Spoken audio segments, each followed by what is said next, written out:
Hello guys, we are back to the next lecture. In this lecture, let us go through the next question. Okay, so this question belongs to GATE CSC 2004. The given question is a relational database contains two table students. Okay, student and department. Okay, so there are two tables, student and department. Okay, in which student table has a columns, roll number, name and department.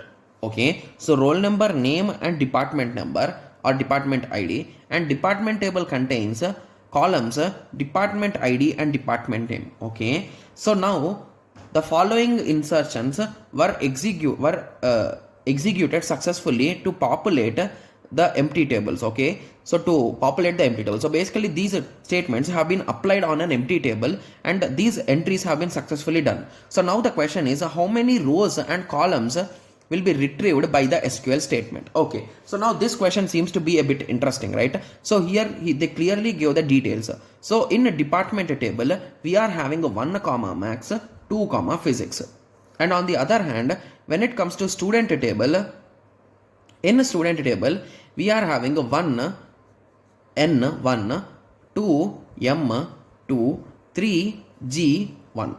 Okay, so these are the details. So now whenever you are trying to write, select a star from student comma department. So indirectly here this is nothing but the what we can say it as Cartesian product, right, without any condition, right? Yes, so whenever we are performing Cartesian product, how many entries you will get, guys? So if you want to solve, you can solve it, but in simple words, here we are having 2 entries, here we are having 3 entries. So just to multiply them, that is nothing but 2 into 3, so a total of 6 entries you will get.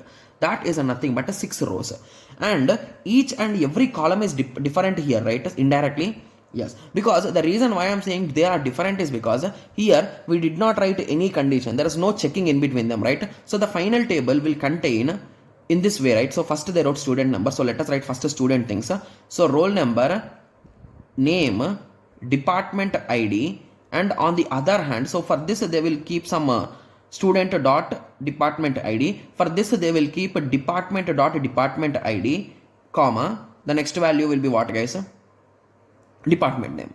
Okay, yes, so a total of 1 2 3 4 5, so 5 columns will be there, right? Yes, and if you want me to write the entries, I can write them also. 1n1, 1n1 in 1 max and in 1p, sorry 2p. Similarly 2m2, 2m2 in 1m, 2p.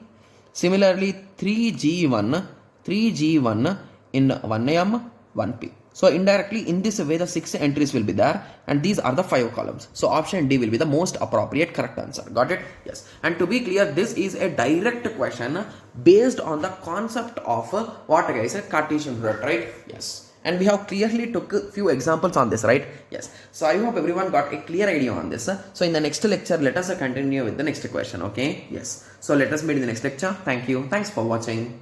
Like, share and subscribe for more awesome videos like this. Thank you.